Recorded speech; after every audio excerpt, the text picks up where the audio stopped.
Приветствую вас из аэропорта Домодедово. Опять мы куда-то едем, а конкретно именно в Сочи. Сочи, Адлер, Сириус, наши любимые места. Февраль, как обычно, аэропорт Домодедово поражает своей красотой. Дьюти-фри какой-то на местных линиях, очень странно. В общем, мы едем не кататься, но гулять, хотя часть из нас едет кататься. В общем, будем вести репортаж такой лайтовый, может быть, больше таких, как говорится, видов и панорам, чем каких-то репортажей. В общем, надеемся, что что-то получится. Будет интересно, красиво. Снимать буду все на iPhone.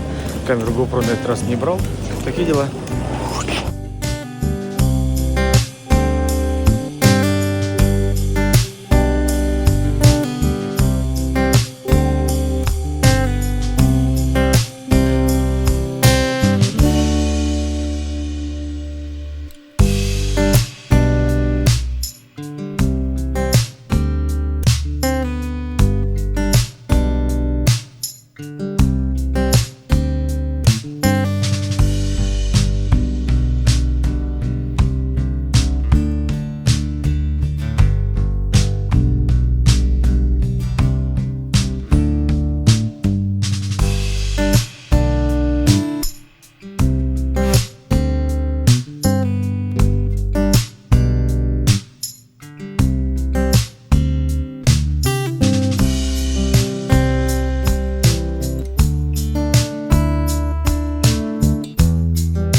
Доброе утро 16 февраля.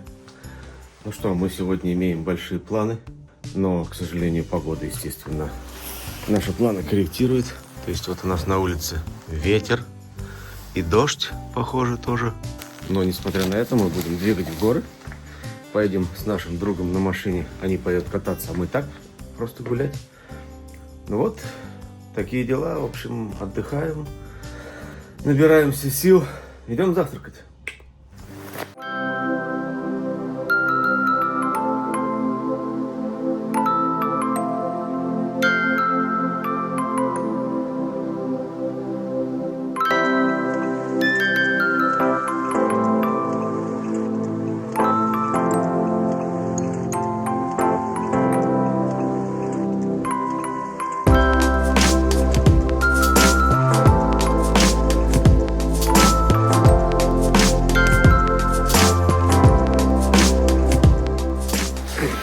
Ну что же, что я хочу сказать по поводу завтрака. Завтрак классный, полная чаша. Ресторан украшен 14 февраля, не удивленно, сердечками. Мне даже предложили для моего дрип-кофе. Я просил высокий стакан, они вам дать, может быть, специально, чтобы что-то проливать, наливать, там, замедлиться, там. То есть девушка в курсе понимает. Ну, короче, мне этот отель все больше нравится. Очень на хорошем уровне. Вот. И коты есть. Эй, коты! Бассейн сегодня с утра накрыт специальным покрывалом. Так вот выглядит основной корпус, в котором я живу, с рестораном. А есть еще рядом второй корпус, который выглядит вот так. Точно так же, как и первый. Но тут вот нет места номера с верандой. Как у меня. О, внешний туалет есть. Вот здесь вот расположен. И тут есть еще один бассейн, который не подогревается. Если прям моржи есть. И, соответственно, его никто не накрывает, и за ним типа не ухаживают. А вот тот корпус Атлас, апартаменты, где живут наши друзья, и в котором мы жили 2 раза. Или 3. 2 или 3, не помню. Такая классная здесь территория. Летом вообще, наверное, кайф. Почему бы сюда летом-то не приехать?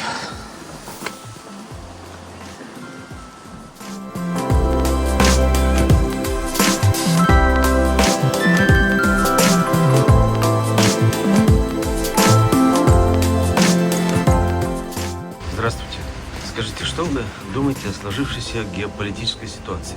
Господин Коте, ну, ответьте на вопрос. Что вы думаете? Вы, наверное, думаете, что тепло или холодно? И вообще, кто бы поесть бы дал? Но вообще говоря, вы такой Коте довольно-таки упитанный. Ну, не хотите отвечать, не надо. Смотри, тут видишь Коте. Он не ведет со мной беседы.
Мы вот оставили наших друзей-туристов, маленького и большого туриста, надевать лыжи, примерять, а сами двинули к подъемнику Альпика для того, чтобы там внутри дернуть кофейку, ну и уже потом переехать, наверное, в Роза Хутор, чтобы там погулять.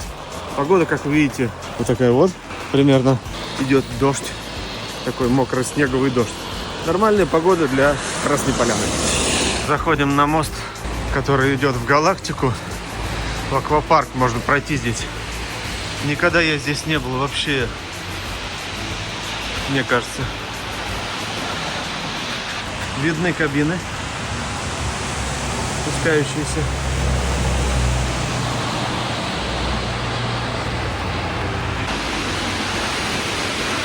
Посмотрим с моста.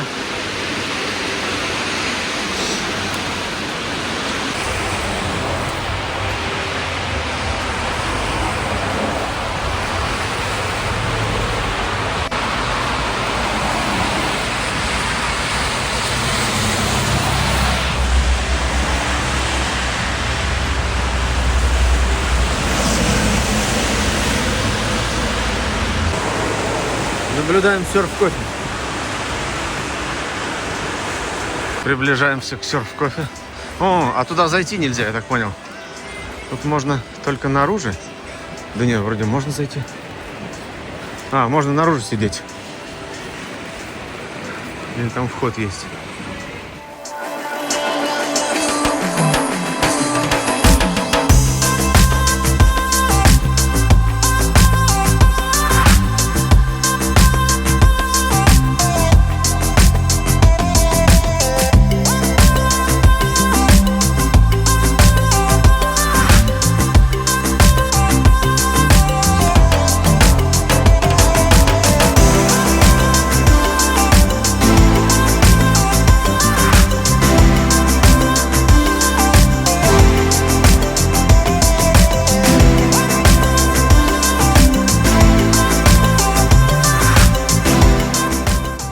Сегодня у нас совсем мало народу.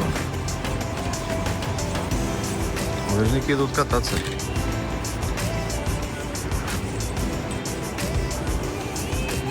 Игорь! Игоря зовут какого-то. Игорь. Игорь. Игорь. Ну что же, вот мы находимся на основной площади Розы Хутор, там где ратуша. Здесь вот везут туристов кататься. Сегодня здесь совсем мало народу. Видимо, то, что погода не располагает к хорошему катанию. Но, тем не менее, очень красиво. Атмосфера классная. Наверное, может быть, от того, что народу мало. И ностальгия. Ну, то есть, мы здесь же были несколько раз уже. Ох, класс. Здесь вот есть Роза Хутор надпись. Вот она. Есть туристы, фоткающиеся. И есть кристаллики. Кристаллики видно? Она вообще маленькая. Класс. Сейчас пойдем дальше гулять, ходить. Рэдисон гостиница работает, а Меркюр отель, он уже так не называется.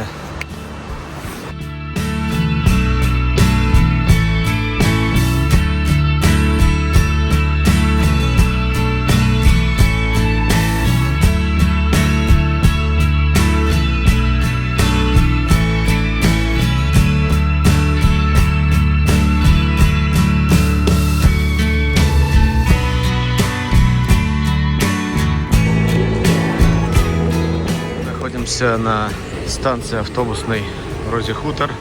Сюда вот приходит бесплатный трансфер от станции Эстосадок железнодорожной и другие автобусы. Вот Ачишховская, ТРЦ Моремол, 105 вот сюда приходят.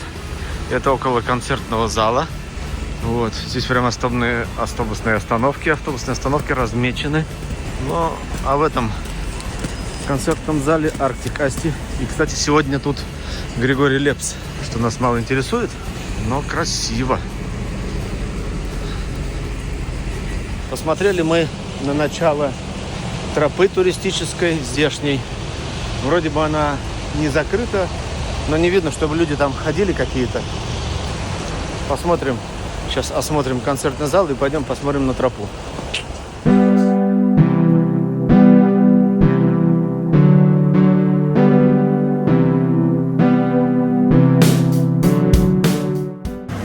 Мы выходим из перекрестка. Я хочу сказать, что я удивлен качеством и вкусом вот этой маленькой закусочной, которая тут в перекрестке есть. Очень вкусный чиабату с рыбой я съел. И в кофе тоже вкусный. Рекомендую.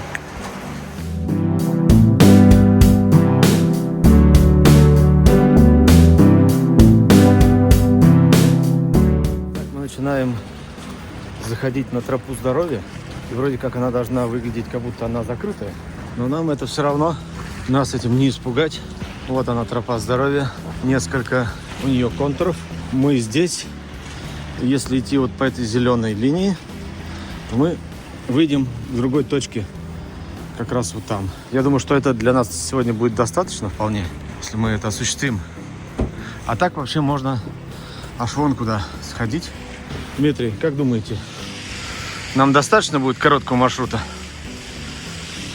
Время покажет. Время покажет, это факт. Готово. О, Ваня. Видишь, написано, что? Я говорю, здесь медведь, да. Уважаемые гости, тропа закрыта. Емкость для мытья обуви. А зачем нам мыть обувь? Допустимый период прогулки по горным тропам в течение дня определяется графиком. За пределами часов, выходя на тропу вне графика, вы принимаете на себя полную ответственность за собственную безопасность. В чем ваши часы работы тропы? И какие это часы, не написано. И эта штука, она тут когда вколочена? здесь, наверное, вот это. Да, QR-код надо отсканировать. Ну, давай отсканируем. Начинаем мы забираться на тропу. Надеюсь, что ноги не переломаем. И пройдемся чуть-чуть. Будьте внимательны, не оставляйте детей без присмотра. Ну, тут, конечно, скользко так, надо признать. Но не особо-то прям проблемно. Дмитрий, вы аккуратней. Я уж сам за вас переживаю. Видишь, вот даже знак упал. Кто-то на него наступил. Опа. Ну, если что, мы по этой же лесенке спустимся и обратно. Вполне нормально.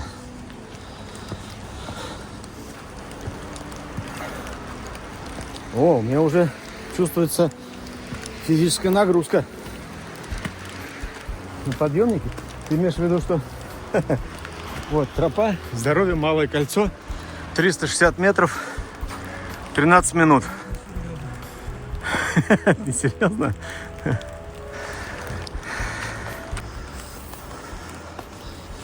Тут явно кто-то ходил уже. Сегодня или вчера. Может, это были кабаны? Но если это были кабаны, то точно не мы.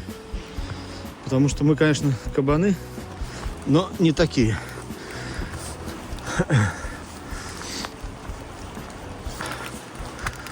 Вот тут мы пришли уже к лесенке такой нормальной. Такой подставы я не ждал. С одной стороны. Но с другой стороны, я как раз этого и хотел. Размяться. Сейчас у нас пульс увеличится. Я уже чувствую, как я потею. Ты потеешь? Нет. А я потею. О, так. Тут лестница металлическая, поэтому может быть скользко. Хотя нет, не скользко. Осторожненько поднимаемся. Продолжаем подъем по лесенке. И видим, что там впереди завалено. Но, похоже, проход есть. Проверим. Сейчас вполне нормально. Проходи. Надо чуть-чуть просто наклониться. Опа.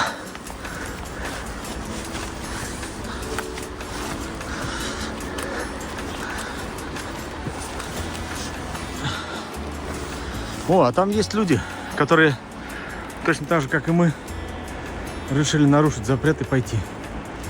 Ну так что, если будут кого-то искать, то не только нас. Тут прям мостик класс. Тут прям бурелом. Фига себе.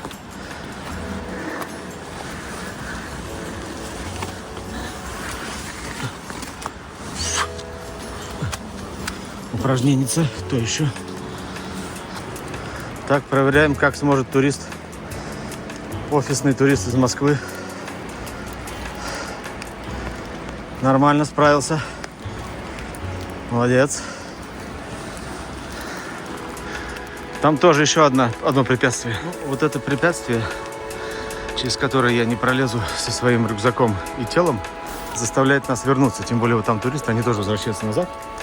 Поэтому не зря написано, что не ходите, дети, на эту тропу зимой. Тут много всяких упавших деревьев. Вот они, видите, как упали. Поэтому мы все-таки вернемся. И для вас тоже имейте в виду, что здесь за тропой не ухаживают зимой. Ой. Вот и я чуть не упал. Вот, а летом здесь распилят эти деревья, уберут, и будет все нормально. Все же решили попробовать еще пойти в бок по другой тропе, которая стартует на 2 километра на 700 метров. Здесь вроде пока все прилично. Упавших деревьев нет. Вот мы рисковые, заняться нечем, да? Нет бы здоровье беречь. Согласен. Но жажда приключений тянет вперед.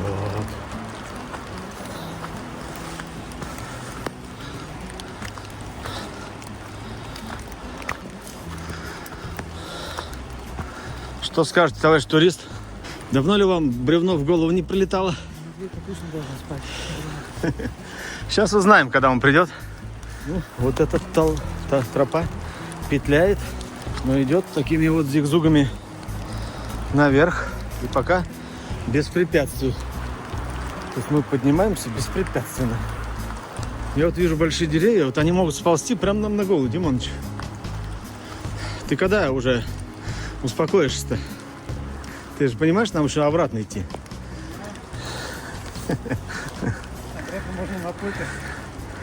На бревно сесть, да?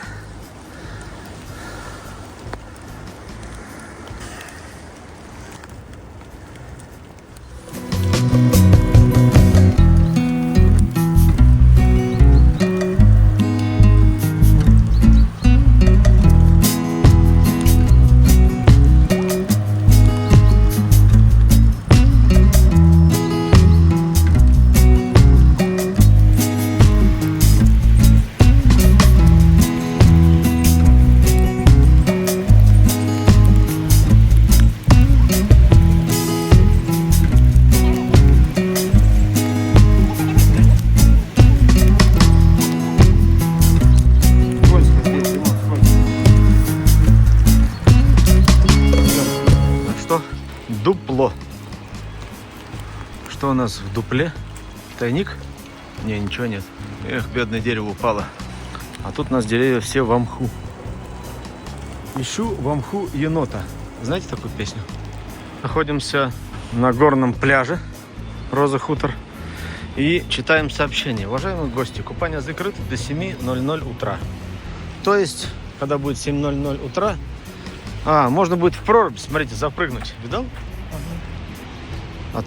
Странно, что 7:00 утра уже было, а купание до сих пор закрыто. Но в целом, вот такой у нас тут горный пляж. Горный пляж, это же для горнопляжников, да? То есть это для таких, как я, которые любят кататься, а точнее больше любят лежать на шезлонгах с стаканом чего-нибудь. Класс!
После Розы Хутор мы переместились в курорт Красная Поляна, раньше известный как Горький город. Здесь мы находимся рядом с прокатом и около подъемника на катательную зону Горная карусель. Раньше вообще-то все это называлось Горная карусель. Переходим. Здесь вот есть переход с светофором, что очень хорошо. Вместе с катальщиками. Вот, а теперь это называется просто Красная Поляна, что есть правильно, потому что, по сути, исторически вся эта зона, весь этот курорт называется Красная Поляна. Пока не построили олимпийские объекты, все это так и называлось. И все это место проживания, вот эти небольшие отели, это все Красная Поляна. Так, поднимаемся сюда.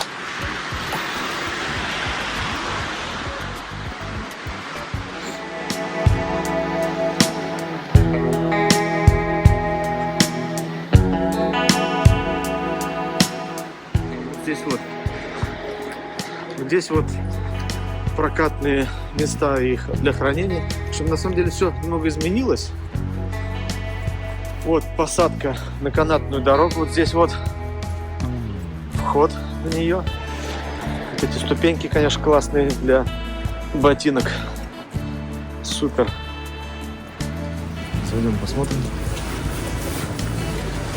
Вот на канатную дорогу, магазин. Вот это вход на посадку. А здесь вот покупаешь все, чем заняться, тебе рассказывают. Кофе, прокат, лес чудес. Класс. Все, пойдем наружу.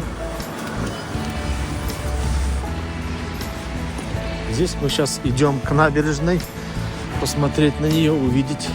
И тут есть еще разные фигуры красивые, классные. Вот прокат лыж тут бесконечный. Сегодня погода не супер, поэтому пока все закрыто. Вот, видишь, пуляют такие кабинки. Вот они туда вот пуляют. Сбер первый. Тут везде. Привет, Сбер первый. Реклама видна. Сбер первый — это сервис обслуживания, таких премиальных клиентов. Нет, Сбер второго нет.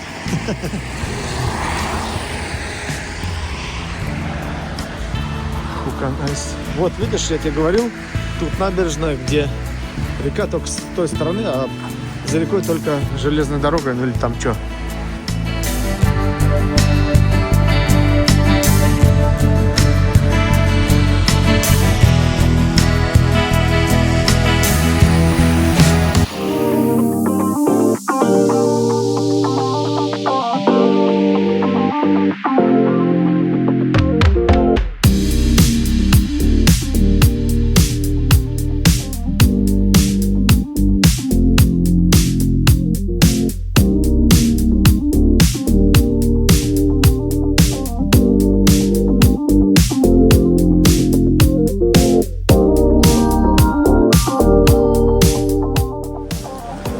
вот типа торговый центр, по-моему, большой. И в нем там все есть, как обычно, как в Москве.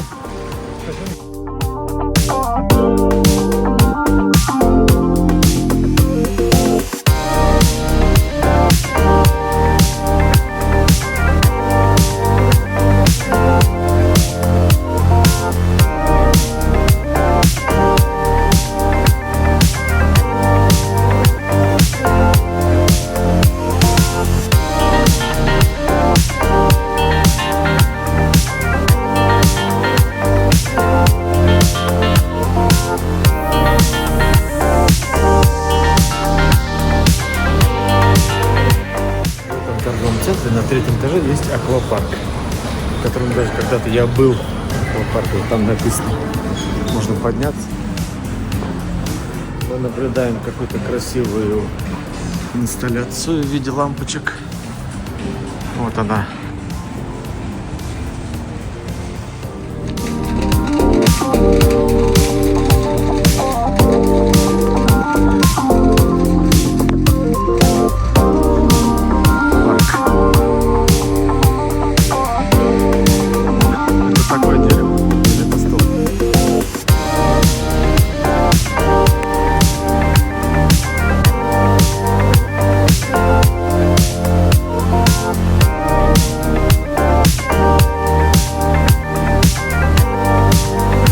Медведя нет.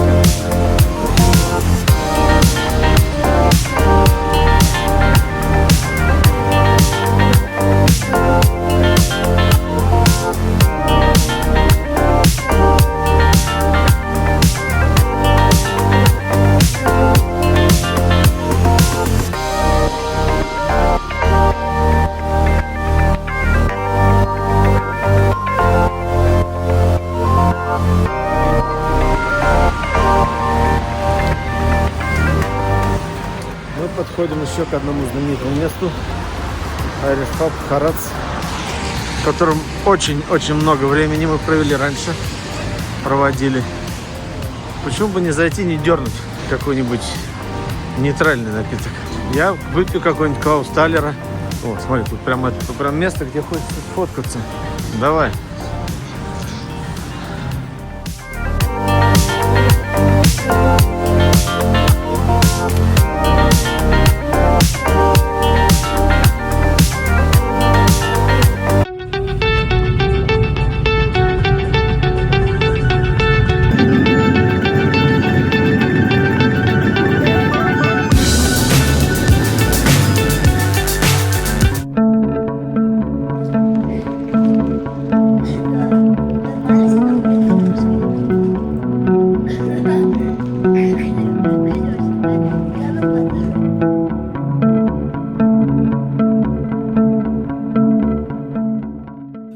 Так, вот сейчас проверка звука микрофончиков. Раз. Дмитрий, скажи что-нибудь.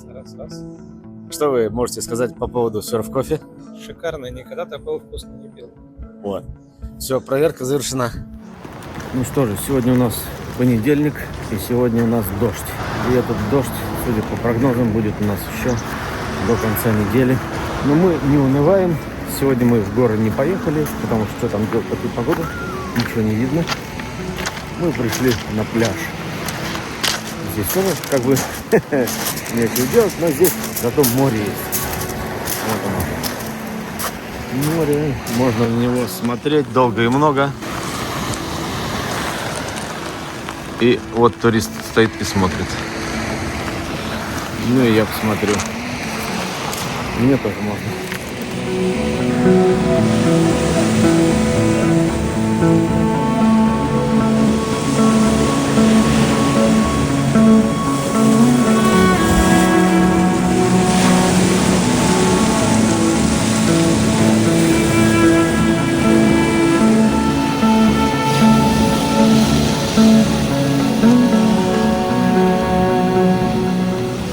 Внезапно я понял, что на набережной есть большие изменения, а именно нет самокатчиков и самокатов вообще, и совсем. И тут мы увидели вот этот знак. Показывает однозначно запрет самокатов. И что мы видим? Нет никаких самокатчиков нигде. Раньше же здесь нельзя было пройти ни осенью, ни зимой. Все ехали, в том числе и мы, тоже катались здесь. Я хочу сказать, что это правильное изменение, хорошее. Находимся в районе Эмеретинского. Идем мимо прекрасных, так, красивых зданий. Только что встречались с амбассадором Сбера. Прекрасно поговорили, интересно. В общем, выполнили такую миссию встречи амбассадоров Сбера не в Москве, а в другом городе. Вот сейчас идем в наш любимый паб «Красный лев», который здесь есть рядом. Будем там отобедывать. Пока все.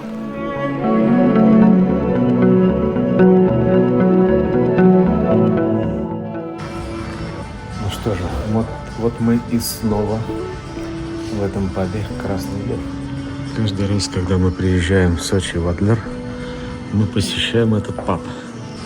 И в этот раз не исключение. Садимся мы опять за тот же самый стол. И будем есть те же самые ребрышки.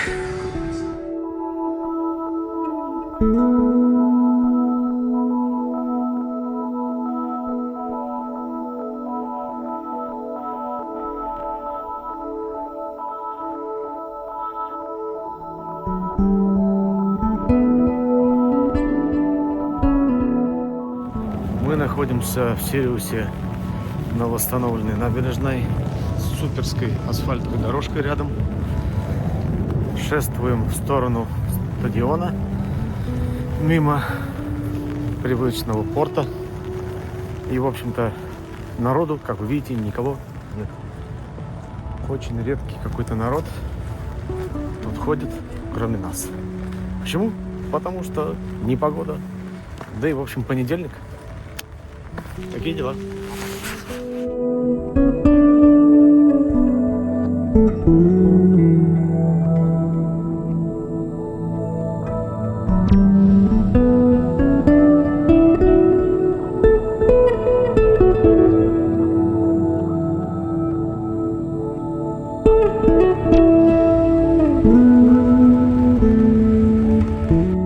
Мощное здание стадиона Фишт впечатляет своей технологичностью. Много всего, за что цепляется взгляд. Красота.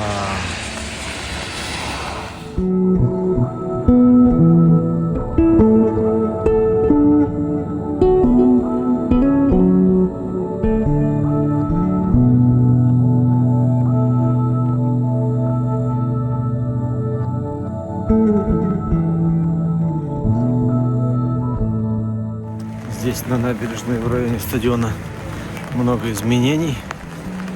Видно, что никаких палаток тут кофе больше нет. Но есть конструкции такие для отдыха разные, классные. Все очень красиво, обновленная тут плитка. И вот пристань тоже имеется. Сейчас на пристань зайдем. На пристань заходим. Мы на этой пристани, мне кажется, уже бывали. Особенно весной, летом. Вот, тут прям лужи. Много мусора на пляж вынесло.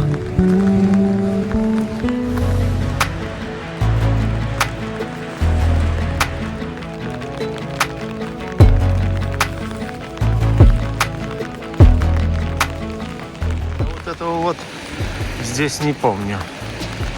А значит, этого не было. Здесь помню, здесь не помню. Здесь было, здесь не было. Дорожка для самокатов есть, но самокаты запрещены. Интересно, почему? Может, потому что скользко, мокро. Вот знаки висят. И, соответственно, никто не катается. Вот сколько качелей классных.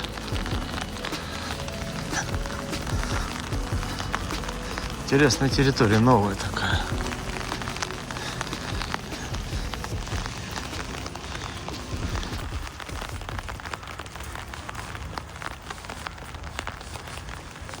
Audio Dance Music. Летающая тарелка на пляже. Зимний пляж Богатырь. Температура воды плюс 8 градусов. На пляже выложены названия регионов, городов. Прикольно, Мытищи даже есть. Ноябрьск, Иваново, Оренбург. Вся Россия выложена тут. Это тянется и тянется. Тут какой-то флешмоб, что ли, был.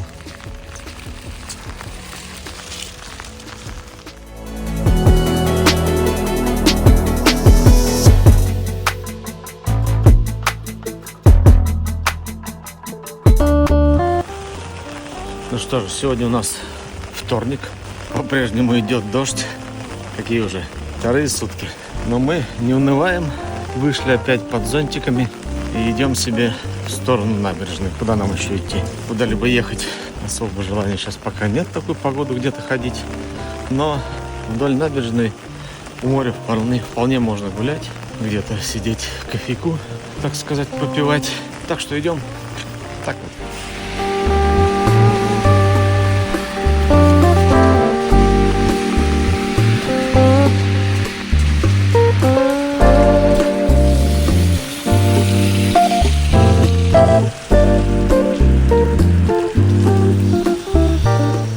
Здесь вот с краю скапливается вода, и машина, когда едет, если она не притормаживает, получается, ой-ой-ой, ой-ой-ой.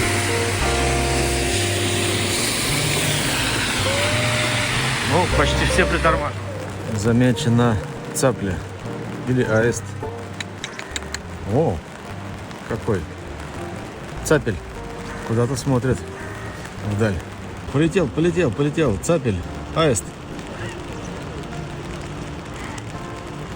Все, улетел. Наблюдаем множество чаек, сидящих на буне волнорезе. Их прям очень много. Прям целая колония.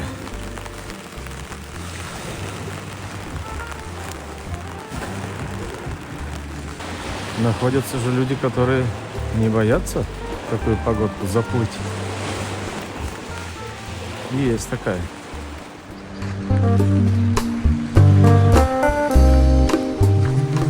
Мы находимся на территории санатория Южное Смолье.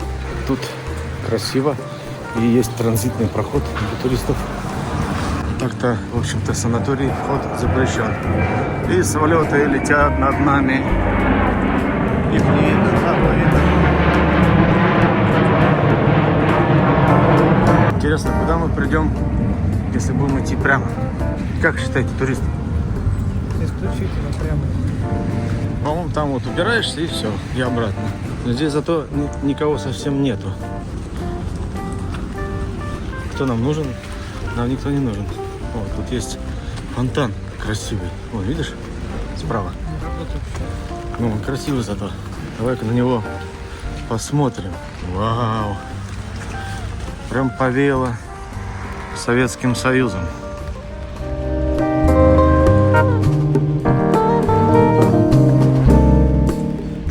Пойдем дальше. Думаю, что там мы упремся и пойдем обратно. Билеты на концерт в Беллини бар. Нам надо? Да, вроде нет. Пляжный клуб «Женский аэрарий». А что такое аэрарий? Кто знает? Этот знак — это какой-то смайлик. Как скажешь? Ну, что бы это Похож на смайлик, да? не заходили. Ну, понятно. Снимите с себя все и заходите голышом, да? Вот как выглядит ливневая канализация. Вода должна туда заходить, а она оттуда выходит. Прикольно, фонтанчик. Мы находимся на набережной, на которой еще не были. Лазурь, городской пляж Лазурь. Я такого вообще не помню, чтобы такое было. По крайней мере, может быть, либо мы сюда не доходили, либо я не помню. Смотри, какой это. Серфинг. Серфинг. Вау. Вспоминается фраза из фильма, помнишь, из «Последний бойскаут». Сейчас 90-е. Нельзя просто так ударить человека. То есть нельзя просто так ударить человека вот доской от серфинга. Надо сначала сказать: волна зовет. Самолет.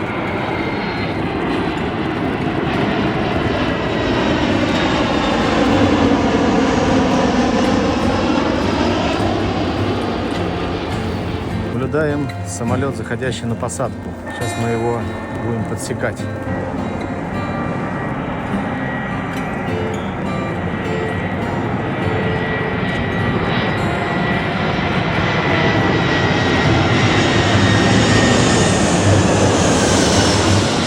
Самый кайф — это, конечно же, вот так зайти после прохлады и сырости в какое-то местечко, где тебе повернули газовый обогреватель прямо на тебя, и сидеть в тепле и кайфовать с видом на море. Вот так вот мы сидим и кайфуем. И сейчас нам принесут глинтвейна.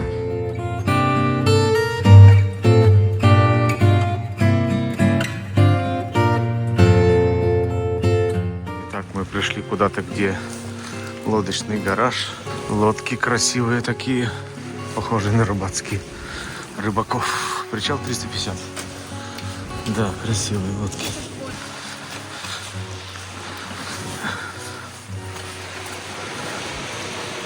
Вообще, конечно, мы так далеко не заходили еще. И мне кажется, что уже там вон как что-то какая-то перегороженная территория. И дальше не будет уже дороги. Милос. Здесь уже пока что строительство идет. Ну, пилит что-то, строгают. Итак, мы дошли до самого края набережной Адлера. Там как бы вроде еще что-то есть, но уже туда не перейти. Мостика нет, река вот впадает. И все, надо идти обратно. Ну, либо сейчас предлагаю налево-то пойти в город. Вот, свернуть здесь. Посмотрим, что там в городе. Потому что второй раз идти по той же набережной обратно как-то не очень перспектива. Пляж Огонек. Огонек 3 это называется. Улица Просвещения 116. В принципе, нормально. Никого нет, главное. И вот строительство какое-то идет.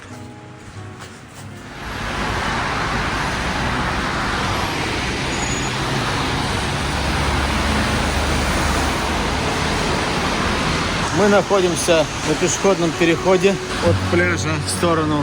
Короче, где-то в Адлере, не пойму где. Так вот шумит здесь дорога. Там виднеется мост.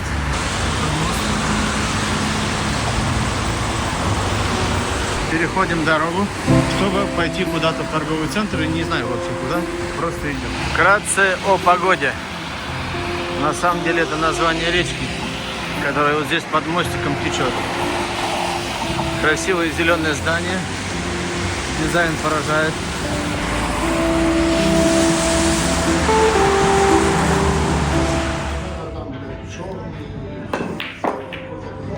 Вау!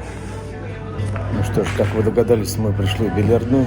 Арбуз бильярдный номер 1 в торговом центре «Апельсин», а не в торговом центре «Мандарин». И потихонечку играем.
Приближаемся к новому недавно открытому серф-кофе, в котором мы еще ни разу не были. Здесь вот на набережной Адлера. Сейчас будем заходить.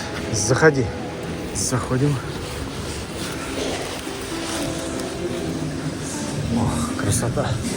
Можно посидеть с видом на море. Здрасте.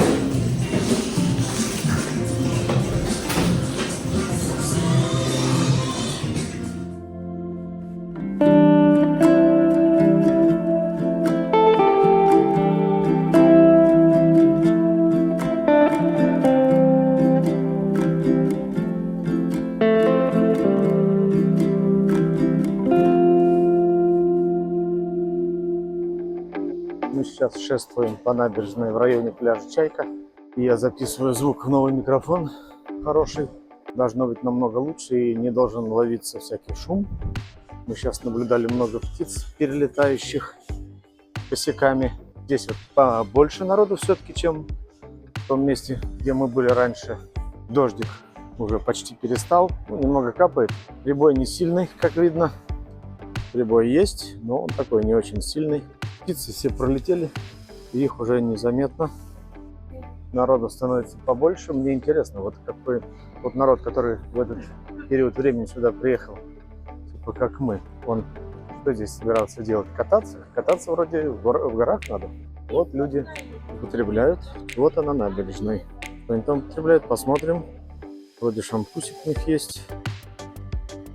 И кока-кола. Не будем их за это осуждать. Пройдемся. Сегодня мы поиграли в бильярд в торговом центре. Сейчас шествуем обратно с целью пообедать. Потом будем отдыхать. Я буду плюхаться опять в бассейн. Вчера я снимал видео, как я купался, но сегодня я, наверное, тоже его сниму, но уже таймлапс. А то очень большой видеофайл получается. Вот. В общем, в основном у меня сейчас цель этого видео — это проверка звука. Надеюсь, что получилось хорошо.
Мы шествуем по набережной Сириуса.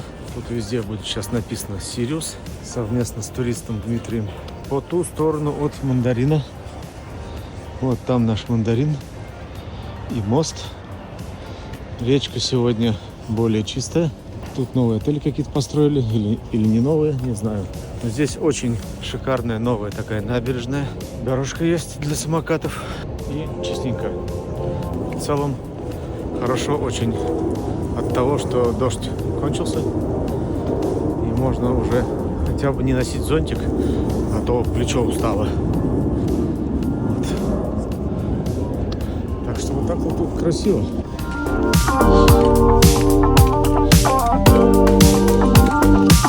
Здесь местный житель. Классные тут фотографии олимпийских объектов. Ну, в общем, набережная как набережная.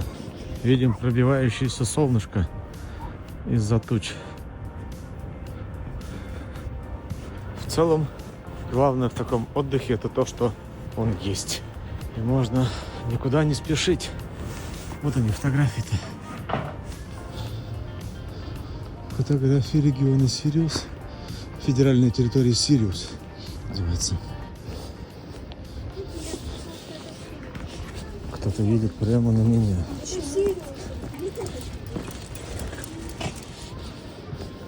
Тут пахнет сыростью и гнилью, потому что все гниет.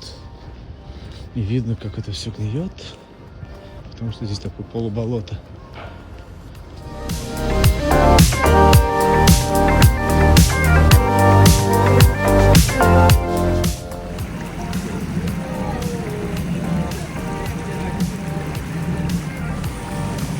Там вот есть типа какая-то конструкция,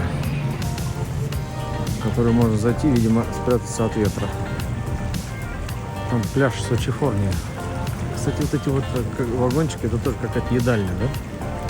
Так вот можно пройти насквозь на улицу Цветочная, где там вот рядом наша улица Южных культур, где наши гостиницы находятся.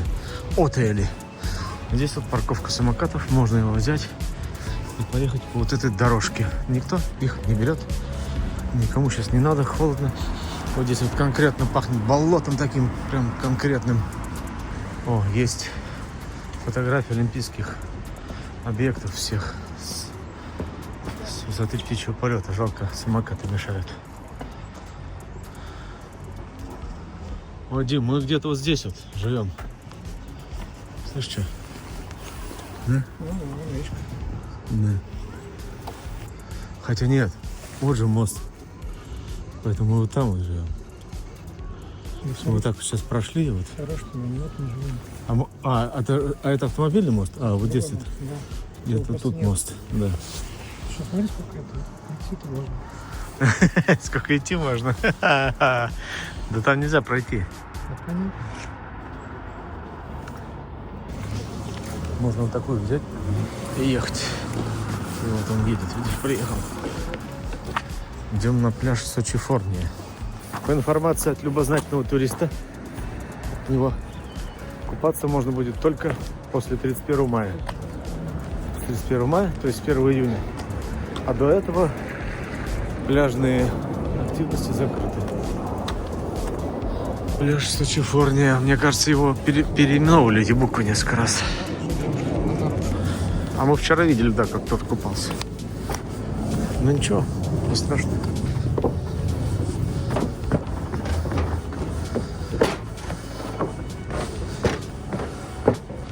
Тут есть доски декоративные. Сапсерфинг. О, здесь, наверное, красиво бывает. Есть какие-то точки торговые однозначно. Латте капучино раф. Не будем ходить там, где ремонтируют. Обойдем. О, красота.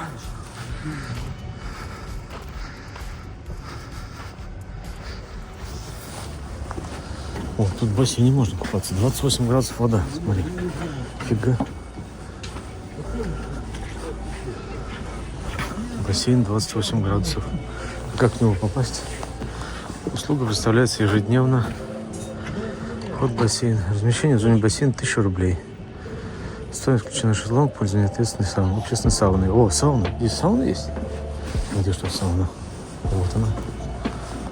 Вот сауна написано же на ней. Выходим на пляж любоваться закатом. Не знал, что тут, оказывается, есть сауна. Смотрите, какая красота вообще.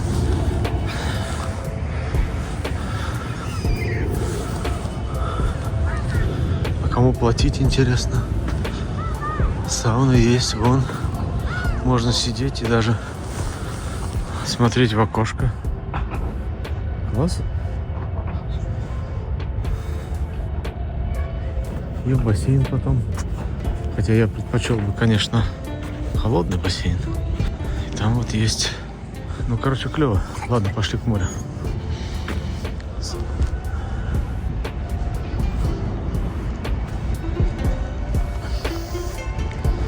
На море штиль.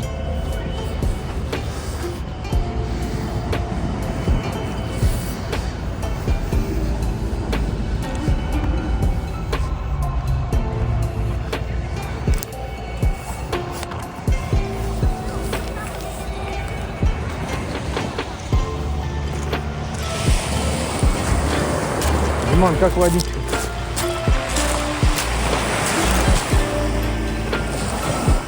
О, там какая-то птица.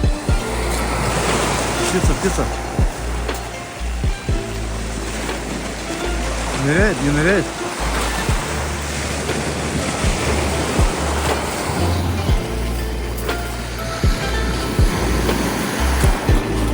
Так ты, кто ж так пробует? Ты сними до трусов, так сказать.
Птицы летят на юг. Они летят на юг или с юга? Кто знает. Что за птицы? Похоже на каких-то. Ну ладно, летите. Ну, надо признать, что на этом пляже, конечно, очень круто. Атмосферно, чисто. Здесь вот маленький охотник за чайками с рогаткой. Занимается физкультурой.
Ну что же, вот мы и снова в Урюсик-Хутор.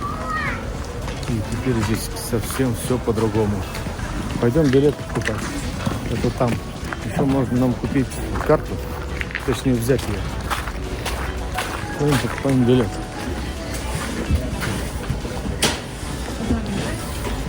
Путь к вершинам «Моя Россия». Взрослый. 2. 5500. Оплатить билеты. Так, уже можно прикладывать. Прикладываем. Сейчас упадут 2 билета. Это чеки. А, нет, это чек, а это 2 билета. Но что билеты выглядят вообще как какой-то кусок.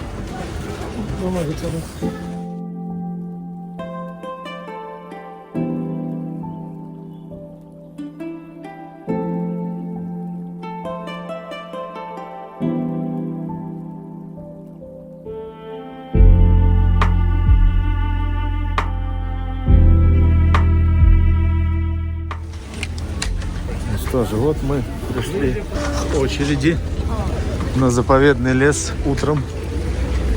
Вот такая очередь. Как вам? Нравится? Ее, конечно, с зигзагами сделали, чтобы она такая длинная не была.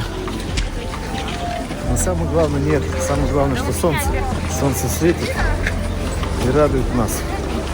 Радует глаз. Короче, турист, как вам первый подъем? Красиво? Ну, теперь постоим с тобой минут 30. Да.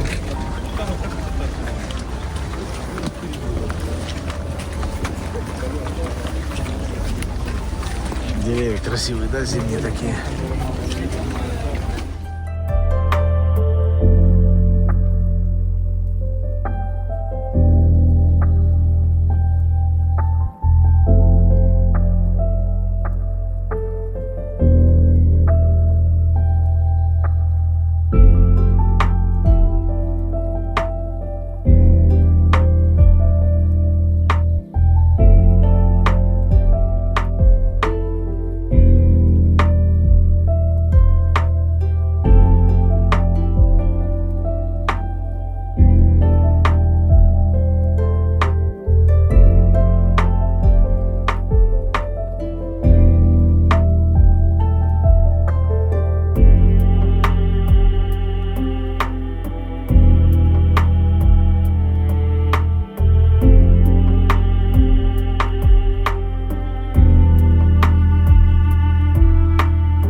Видно молоко. Вот так вот люди уезжают куда-то. Контролируйте вашу скорость. И езжайте. И вот они поехали. Вау, полегче. Поехали. Сначала фото. Потом поехали.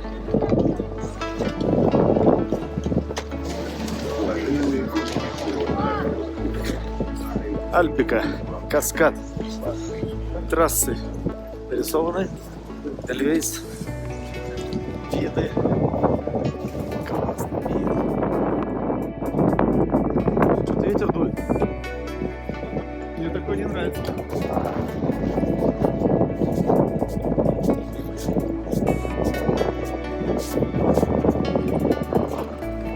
Идут люди в большом количестве.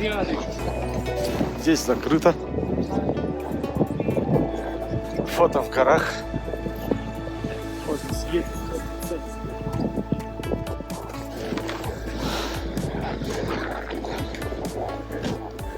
Там вот смотровая площадка.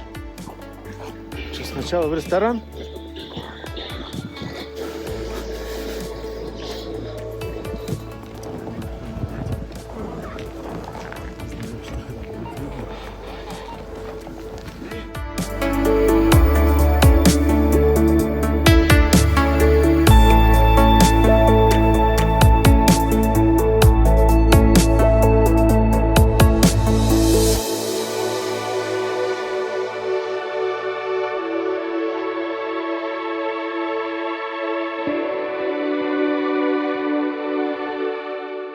Ну что же, вот мы и на Розе Пик.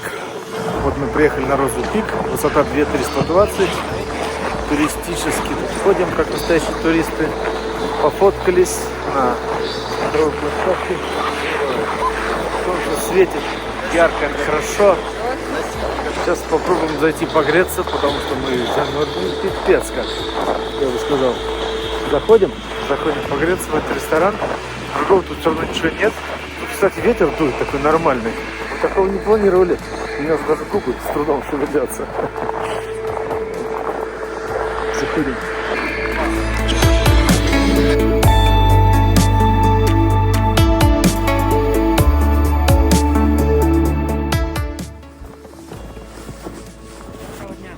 Здравствуйте.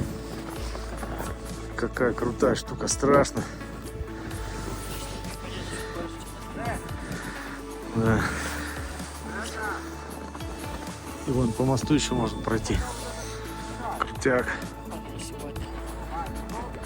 Дует все-таки, да? Нет,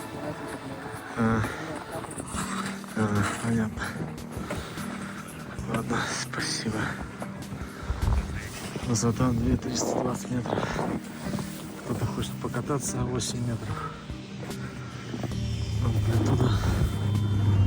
Страховочная система. И вот так вот ты летишь. Возникло желание? А чё так? Короче, желания на качели у нас не возникло. Поэтому мы пойдем отсюда. Ох, давно я по снегу не ходил. Сугробы по колено. Горный мост. Можно пройти по горному мосту. Я бы не стал этим заниматься, но если вы экстремал и хотите адреналинчику себе подкинуть в топку, то можно вполне. Пойдем еще раз посмотрим на панораму.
Все по-другому, когда солнце, яркие краски, цвета, все видно хорошо, шумит. А мы на мосту опять около Газпрома идем на станцию Роза Хутор туда, чтобы уехать на электричке. Сейчас посмотрим, что из этого выйдет. Мы находимся в «Ласточке», в электричке, которая довезет нас до Адлера. «Ласточка» как «Ласточка». Хорошая такая. Ну, это известная тема. Ласточки эти.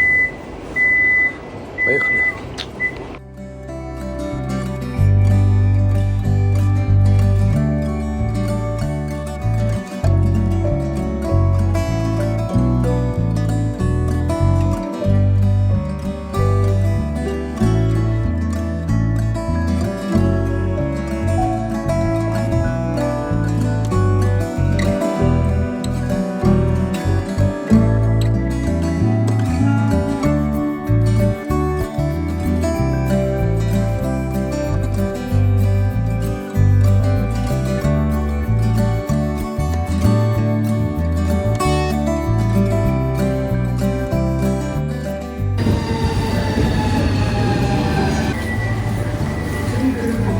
Прибыли в наш Адлер.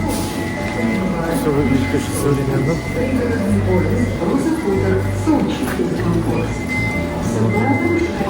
Мы уже прибыли с себя на электричке с досками, с лыжами. Нормально.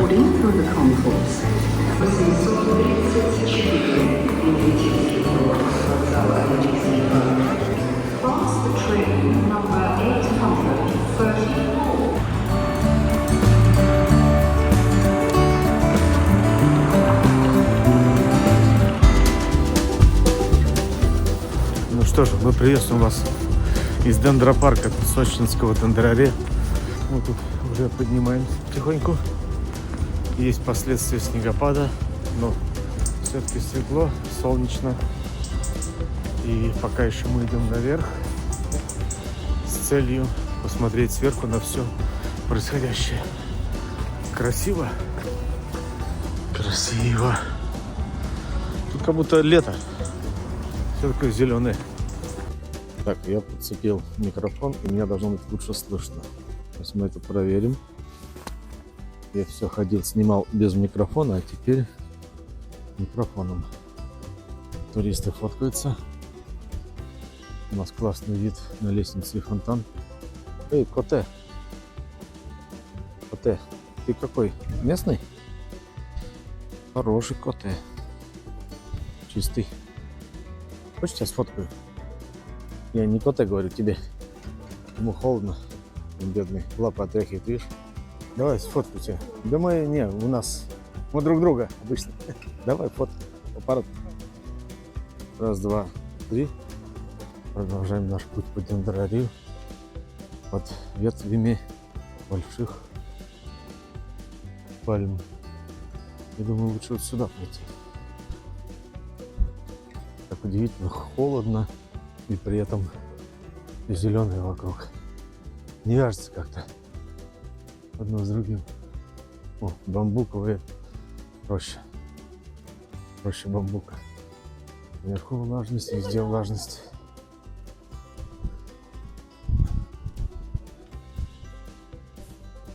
Видели ли вы когда-нибудь бамбук? Наверняка видели, вот он какой. Вот он как цветет, ну то есть растет. Бамбук вроде бы это считается травой. Бамбук видел? Тут на нем все написали уже. Ксюша. Все написали. Ну что, готов к лестнице? Сейчас мы на нее посмотрим, что там нас впереди ждет. Да, это кипарисы. Скорее всего. Есть такое подозрение. В этом дендропарке я был 2 раза или 3. Как-то раз мы были в мае. Тут было довольно-таки жарко. Даже сидели в теньке, грелись. То есть это как-то остывали. Но сегодня здесь совсем не по-детски холодно. Хотя и хорошо, что не закрыт он, потому что могли бы закрыть, потому что из-за снега. Но снег есть. О, китайский дворик. Посмотрим? Идем смотреть китайский дворик. Или это японский сад, или китайский. Китайский. Иероглифы точно китайские. Здесь должны были плавать рыбы. Но они тут спят сейчас. Ой, это я записал. Да, рыбы ушли на суше.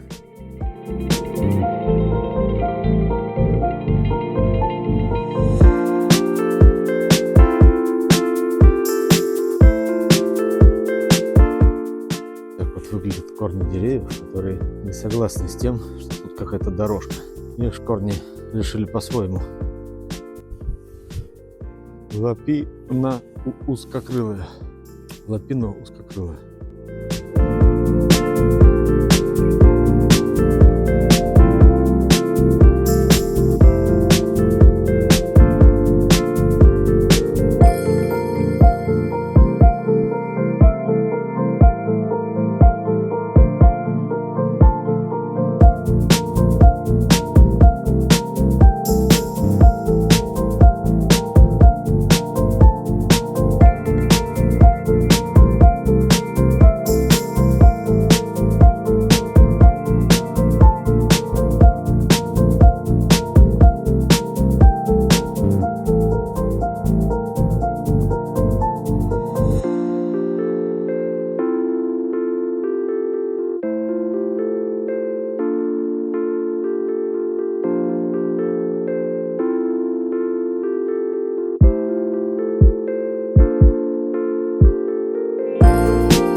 Павлин, птичка,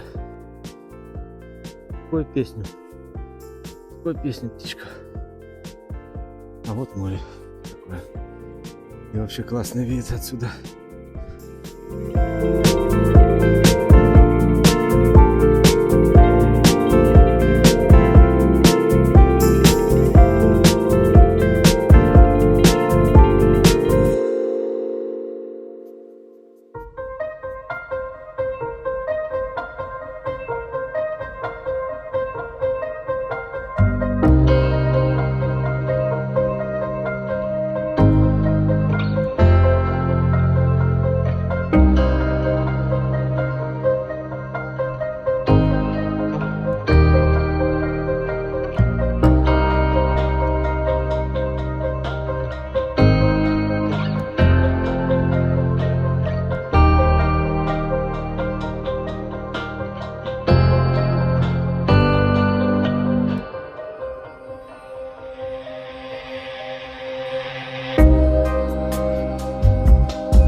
Наблюдаем парусную регату. Насколько мы можем приблизить. Маленькие лодочки соревнуются, тренируются. А так классные пятна на воде от солнца. Солнечные пятнышки. И вот из кустов появляется домик-кафе, в который мы сейчас зайдем с целью понятной целью. Подъем такой, я вам скажу, такой серьезный. Тут устаешь. Смотри, какие нарциссики. Они тут скоро вырастут.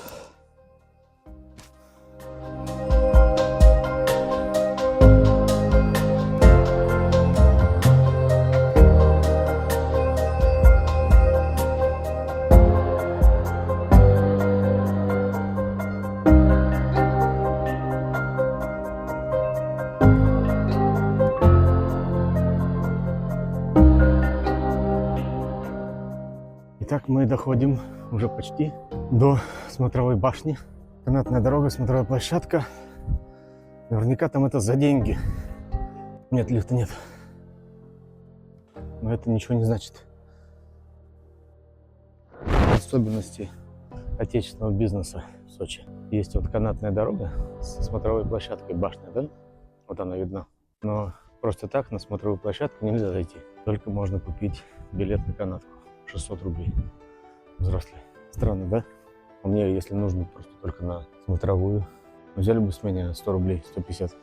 И получили бы эти деньги. А так они их не получили. Просто вообще на пустом месте потеряли. Они теряют наши деньги. Правильно? Да? Мы бы им по 100 рублей, по 200 отдали бы, по 150. И зашли бы на канатку. Ну, в смысле, на смотровую. А так она нам, канатка, не нужна. Мы зато заснимем ее сейчас. Вот она подходит. Подлетает. Подлетает. Так медленно.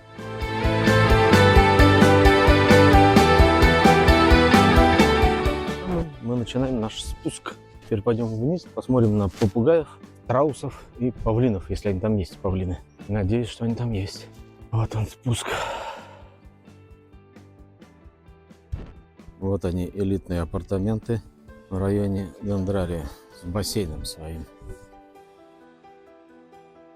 Каждый год, приезжая сюда, я смотрю на эти апартаменты и хочу там жить. Ну класс же, не правда ли? Смотрите, как они расположены. Так вот в парке. Прям в Дендрарии фактически.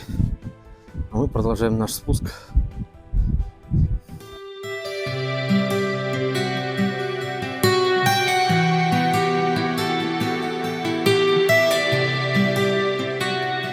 Что же, вот идет снег, пошел снег, солнышко ушло, набежали облачка, и пошел снег. Интересная картина, да? Зеленое все вокруг, и идет снег. Где такое видно? Точно так бывает.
Любим вот такие указатели. Тут прямо страусы. Страусы прямо. Классная вот эта трава, мне нравится, конечно. Идем страусом. Тут оранжерея. Там, наверное, живут птицы. Они живут, они там, не знаю. Много всяких растений там растет. Вон павлины. А вот они сидят на этом. Павлины. Привет вам. Красивый как. Природа это величина. Я сейчас думала, а уже видели все такое. Холодно им.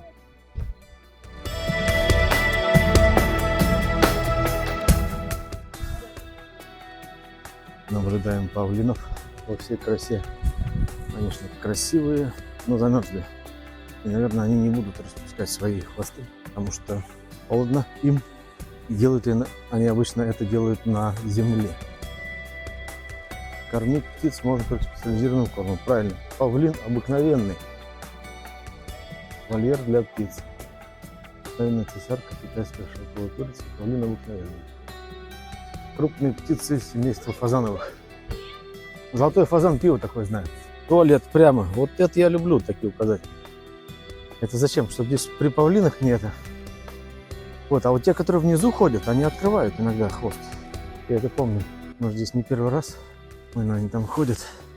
Павлин, павлин.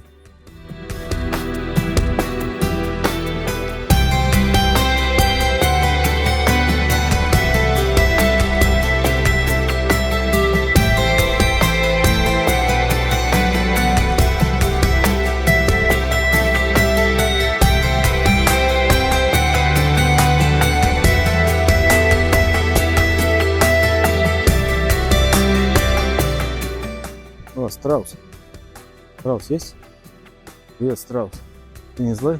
А то есть песня такая. А может, это страус злой. Два страуса. Заходит смотритель. Кормить страусов.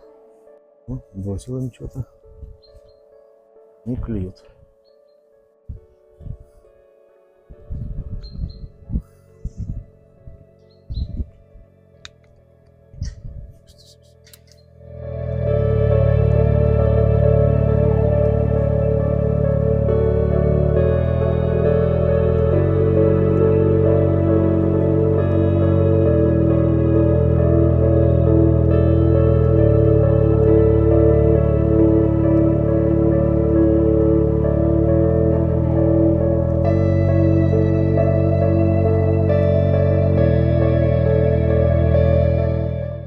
Бедные птицы, жалко их. Держат их заперти. А потом с ними делают другое.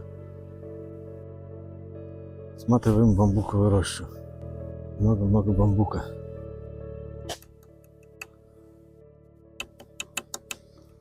Когда-то я делал самолетики из бамбуковых всяких тросов и удочку, естественно, но удочка уже из такого бамбука, сушеного, лакированного. А так вот все из бамбука.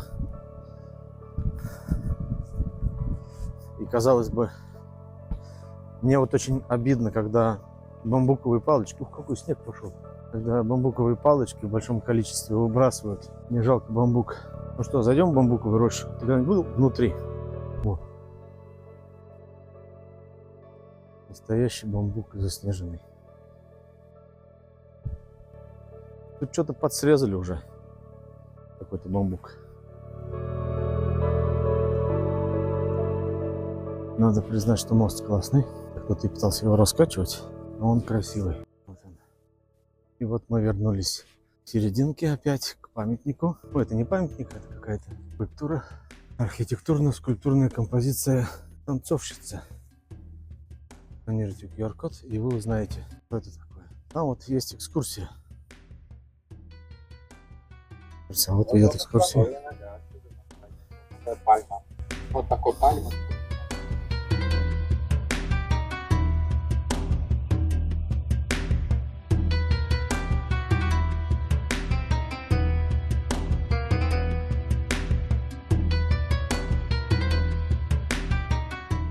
Вот мы закончили экскурсию, первую часть, верхнюю часть Дендрария. А сейчас будем заходить в нижнюю часть Андрария через подземный переход. Вот через вот этот. Заходим. Здесь наверняка потребуется наш билет. Вот нижний Андрарий. Магазин. Любишь ты меня, я вижу как. Вот она, нижняя часть, мы зашли. Здесь у нас имеется много различных деревьев и пруды, в которых должны быть утки, гуси, лебеди и так далее. Вот опять этот вот QR-код. У меня с первого раза не получилось. Ну-ка я попробую второй раз. Ну ясно. В общем, несколько раз попробовал я вот этот вот QR-код отсканить. Показывает, что видите какой-то код, который где-то вы найдете, а кода никакого непонятно где искать. В общем, полная фигня, ничего не работает. Есть из МТС. Вот это вот ваш аудиогид не работает. Почините его, а то неприятно. Сервис должен быть хорошим, правильным. Все должно работать. Что такое? Разберитесь. Вот на нижняя часть. Вот у нас пруды. И вот они тут пруды. И вот у нас здесь. О! Тут курицы ходят. Ты курица или петух? Ты кто? Эй! Как тебя подзывать? Ну там более другие петухи и лебеди даже есть. А вот здесь вот утки разнокалиберные. Утки, вам же холодно должно быть. А, ну, в общем-то, вы на юг летели, вот вы и прилетели. Утки летят на юг, вот и прилетели на юг.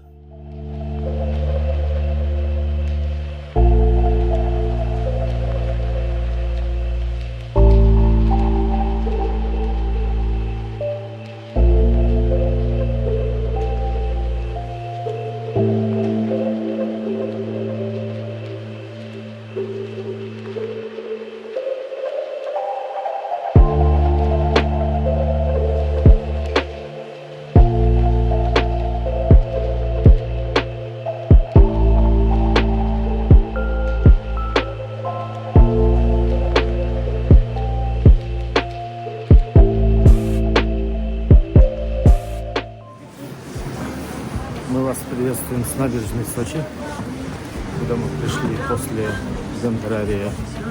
И, в общем-то, дошли сюда. В общем, здесь красиво. Идет снег, много облаков. В общем, все вы это видите сами. Я специально говорю без микрофона, чтобы слышать шум моря. Слышим шум моря? Пойдем шум моря заслушаем. Сейчас заслушаем. И как это вообще выглядит все. Вот.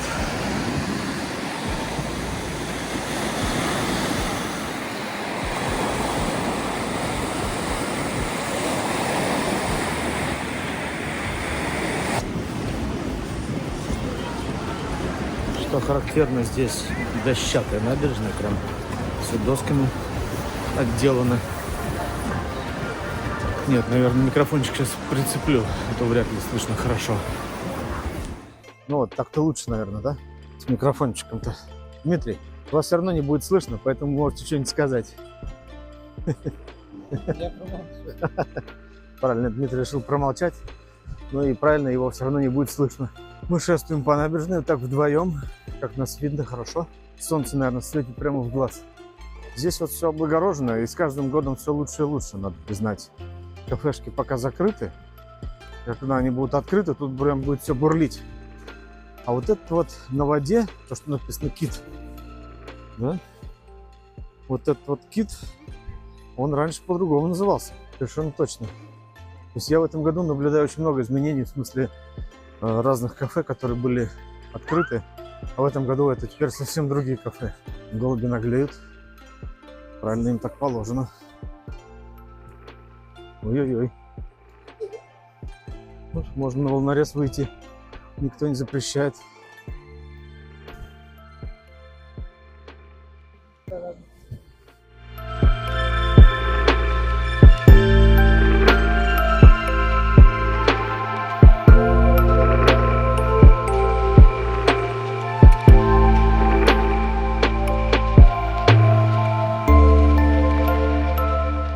Жемчужина советских гостиниц. Гостиница «Жемчужина». Господа, кто бывал в этой гостинице? Я вот не бывал. Я бывал рядом в отеле «Парк Отель». А тут у нас, естественно, наша любимая Харадс Паб. И мы сюда сегодня не пойдем. Вот, опять птицы летят, утки. Птицы, птицы. Низко летят. Ты, кстати, какие сувениры хотел? И ничего не мешает купить их здесь. Туристы смотрят сувениры. Мы пока смотрим на растения.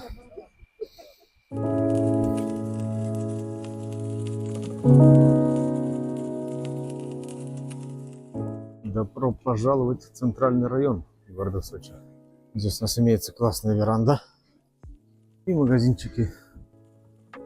Вот пастила, видишь, такая из фруктов делается, такая вкусная, да. Но у нас она тоже делается натуральная типа. Остальные сладости не знаю. Я просто знаю, что это пастила. Ну и вот традиционно набор специй, тоже подарочная штука классная. Если, конечно, кому-то это интересно. Имеется туалет платный, 50 рублей. Бар-кафе. Белеет парус, одинокий, красного цвета. Класс. Кто-то куда-то идет на яхте. Краснеет парус, одинокий.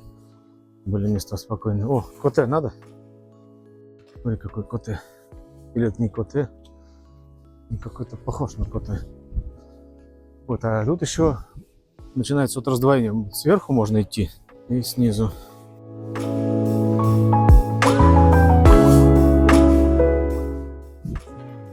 Здрасте.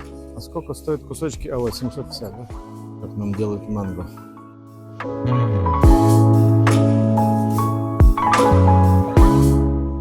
Нет. Спасибо. О, класс. Сейчас буду манго есть.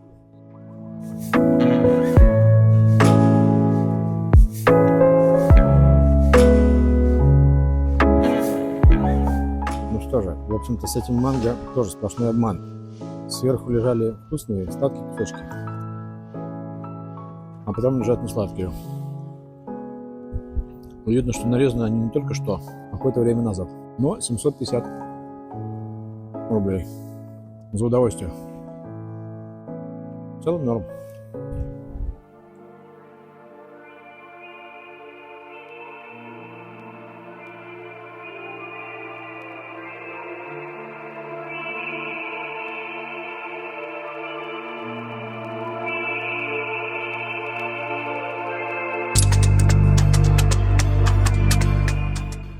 Наблюдаем лавку Дон Кихотзе. Булочно-кебабная. Дон Кихотзе. Я уверен, что такого 2 года назад не было. И в прошлом году не помню, что было. Хот-доги, кофе, хот-доги. О, площадка детская. Прям набережная, прям производит впечатление, да? Такая прям, да, такая прям дорого-богато. Это что-то на богатом, как говорит один известный блогер. А вот Зевс. А, нет, Нептун. Привет, совсем Нептун. Прям большой. Пляж с пуфиками. Мне кажется, это пляж из какого-то фильма.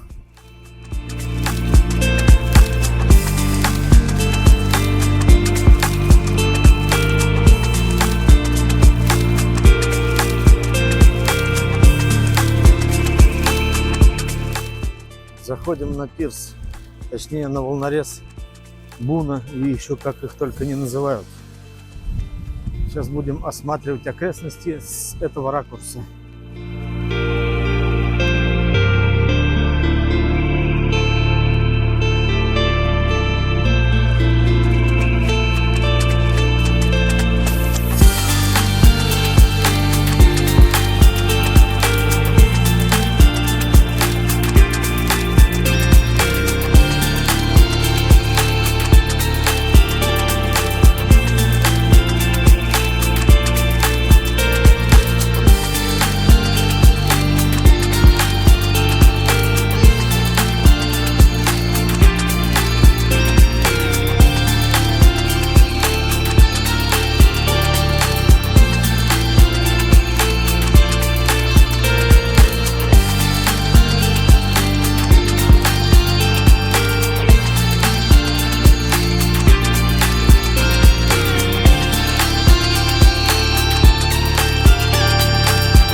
Смотрим торговлю. Уже не открывать, зажигалки не зажигать, не трогать, ничего не покупать. Правильно, что? Ибо клиентам. Мы пришли в зону красивой набережной. Я имею в виду мощеного такого, мостовая такая здесь вот. И по краям мощные прям такие магазины. Вот мы в этом сезоне, в это время года, так скажем, в этом периоде тут особо нет народу. А в сезон тут, наверное, прям толпа идет, такая как метро.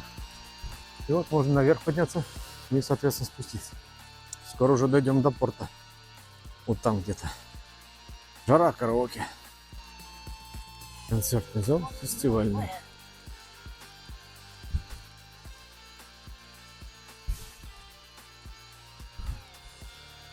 Курортный роман Рестобар.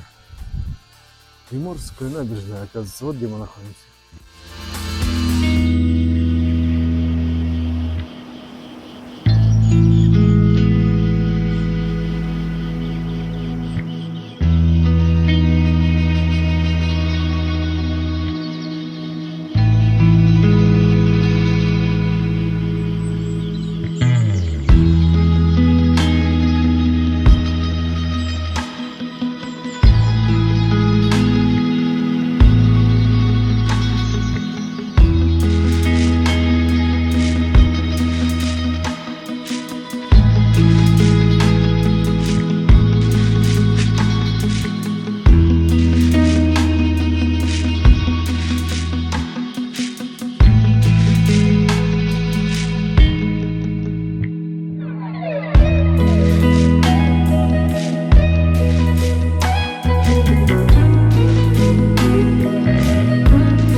Господа, рассказываю про цены на яхту. Значит, 2000 в группе или от 6000, если просто вдвоем. Цена, в принципе, подъемная, хотя и высокая, но по опыту прошлого раза, когда мы здесь были тоже в феврале или в марте, 8 марта были. В общем, как это выглядит? Вот такая вот лодка, яхта типа катер небольшой, отходит и на малом ходу катает вас просто по воде. То есть не набирает скорость, нет ощущения скорости вот этого волны, ветра, ничего. Просто вас тихонечко на малом ходу так катают, как на автобусе. И, в общем, никакого кайфа ты не испытываешь, просто ты посмотрел на берег с воды.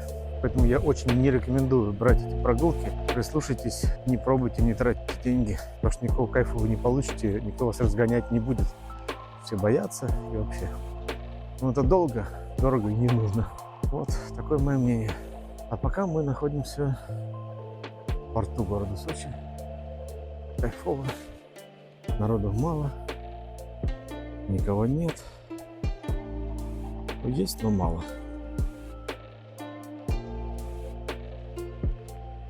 Красиво. Рыбу ловят рыбаки.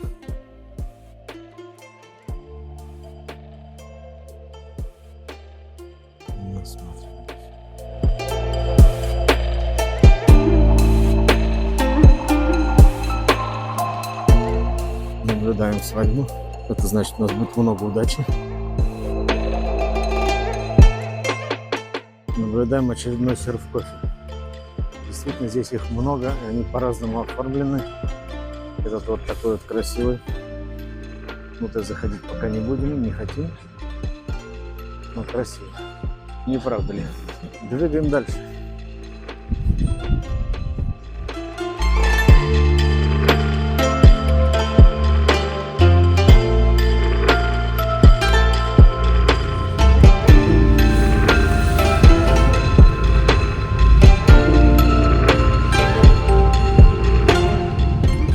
Это кафе «Белые ночи», где лучше хинкали, и это правда вкусно, да? И недорого. И недорого, да, то есть Цена очень демократичная, цена обед. 1500 из супа и 5 хинкали. А у нас тем временем наружу вот это творится.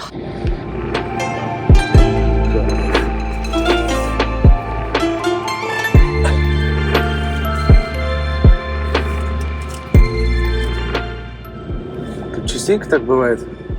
Если не первый день. Я имею в виду вообще, чтобы снег шел Ну, бывает раз в год. раз в год. Он не задерживается, но тоже ничего. Как раз мы попали с тобой на тот раз в год.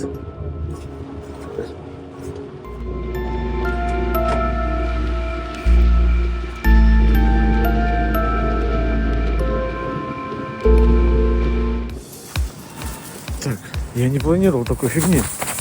Мы в Сочи или где? Я весь как снеговик. Дождь, конечно, ой, снег уже кончился, но он прям плотный-плотный был. Еще немножечко идет до сих пор. Так вот, бывает. Говорят, раз в год такое бывает. Ну вот оно. Вот он этот раз в год и пришел. Сейчас будем закат красивый снимать. Пока виден красивый закат, который скоро будет еще красивее. И облака такие красивые, видны. Нам такие нравятся картинки.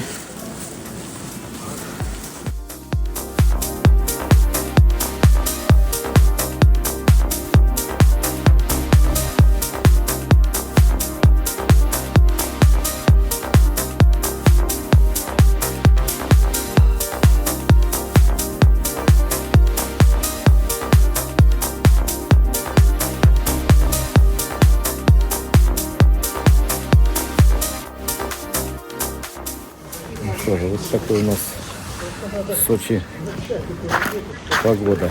Такая вот. Такой вот у нас пейзаж. Солнце и снег. Класс. Мне тоже нравится. 22 февраля. Движуха какая-то, приезжают, уезжают.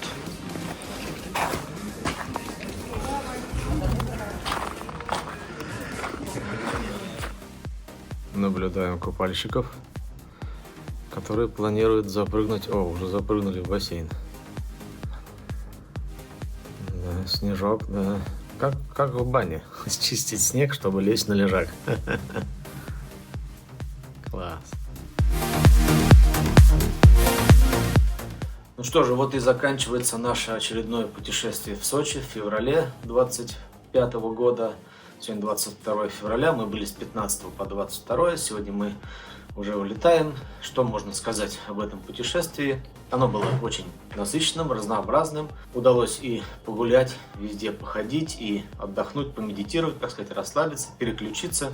Мы застали все погодные условия. Мы застали дождь 3 или 4 дня подряд. Круглосуточно лил дождь. И несмотря на это мы все равно брали зонтики и прошли набережную как налево. Довольно далеко ушли туда, за Сириус, за стадион, так и направо дошли до реки Хирота. Вот я надеюсь, она называется не Хирота. Вот там мы поиграли даже в бильярд в торговом центре «Апельсин». Интересно, что в этой бильярдной запрещено курить, но там все равно курят. Вот это очень удивительно. Во второй день мы съездили в Розу Хутор, и несмотря на дождь, мы прошли на тропу здоровья, которая сейчас закрыта. Мы все равно пролезли, в общем, там нет никаких заграждений. Мы походили по этой тропе до преград, то есть до заваленных деревьев. Там тропа во многих местах просто завалена деревом. Ну, то есть завалено так, что лежит дерево поперек тропы, поэтому пройти дальше нельзя. Ну и вообще опасно, деревья могут падать, сейчас там они могут гнить и падать. Поэтому нужно аккуратно туда идти, если вы собрались все-таки пройти по этой тропке, там далеко не уйдешь, но имейте в виду, что это опасно, лучше не надо. Лучше не надо, не советую. Снега не было, поэтому мы не застали его в Розе Хутор, но видимость была очень плохая, дождь, поэтому мы не стали подниматься первый день. на Розу Пик и смотреть оттуда. Как это для прогулки стоит делать. Мы приехали в Розу Хутор повторно, когда погода наладилась и уже вышло солнышко, стало более-менее солнечно. Поднялись наверх, посмотрели оттуда, пофоткались. В общем, отличная там смотровая площадка, хорошие виды, прохладненько. Но имейте в виду, что если вы собираетесь подниматься наверх, и делать это надо в районе часа, то есть в районе обеденного времени. Иначе, если вы пойдете утром в 9, там, в 10 часов, то очереди огромные очереди из лыжников и сноубордистов, которые хотят покататься, подняться на пик, на самый верх тоже. Поэтому на всех подъемниках Кавказский экспресс, заповедный лес, везде стоит очередь. То есть мы потеряли где-то около 2 часов, наверное, в этих очередях, пока поднимались. А если бы мы поехали в обед, то уже бы лыжники рассосались по склонам, и такого бы не было. Поэтому имейте в виду, что ехать лучше попозже, в надежде на то, что солнышко не уйдет. Да? Сейчас вот, кстати, сегодня 22 число, и сейчас снег. Сочи завалилось снегом вчера. Это такой уникальный случай, прям конкретно лежит снег, -2. Такие вот интересные погодные условия. И о чем я хочу сказать, что если вы соберетесь в феврале в Сочи ехать без лыж, вот мы приехали с другом Димой без лыж, а наш друг Саша с сыном, они катались. Ну, катались и катались, хорошо, ездили отсюда из Сириуса в Красную Поляну туда, в Газпром катались, возвращались. Но если вы без лыж, то учтите, что погода – это лотерея, и нужно быть готовым ко всему. То есть нужно брать зонтики, дождевики, нужно обязательно утепляться, то есть брать термобелье, надевать его, потому что здесь влажно. И если этого не делать, то вы замерзнете, и ваши прогулки не доставят вам никакого удовольствия. Также мы съездили вчера в Большой Сочи, посетили там дендрарий, я там был уже 3-й раз. Мы там увидели павлинов, увидели там страусов, увидели там красивые растения, и сверху там прекрасный вид на море, на окрестности. Вчера было солнышко вперемешку так с облаками, надвигалось вот это облако со снегом, и поэтому классная была картина такая. Ну а потом мы спустились, прошли на набережную, и по набережной, по красивейшей набережной дошли до порта морского Сочи, где, естественно, нам предлагали покататься на лодочках, на яхтах. Не делайте этого, не ведитесь, ничего интересного, разгоняться он не будет, чтобы не тратить топливо. Она сказала, что вроде бы можно доплатить, чтобы он разогнался. Ну да, заплати сначала за прокат, там 6 000, да, за то, что тебя покатают отдельные компании, да плюс еще доплати, чтобы он разогнался. Ну, в общем, это обман. Не ведитесь на это, не стоит это того. Просто, как вас прокатят по воде, и вы посмотрите Сочи с воды. На малом ходу, еле-еле пыхтя вот так на лодке. Не стоит того, я считаю. Ну вот, и потом мы пошли в кафе «Белые ночи», и там вкусные хинкали съели, и главное, недорогие. Там это одно из самых дешевых мест, и самых вкусных, в смысле хинкали. Единственный минус, что там нету хинкали с бараниной. Учтите это, если вы любите. Я вот очень люблю, очень страдал. Ну и потом мы вернулись в Сочи через снегопад, вот продирались. Это было очень, конечно, мощно. И утром сегодня я встал, я увидел последствия этого снегопада, вот все завалено снегом. Но народ у нас вот сейчас купается в бассейне. Такие вот дела, такая вот поездка. Имейте в виду, может быть, вам окажется полезным эта информация и то, что вы увидели в этом ролике. Поставьте лайк, если понравилось и было полезно. Подпишитесь на канал, посмотрите наши другие ролики, другие видео. Спасибо вам, что смотрели. Пока!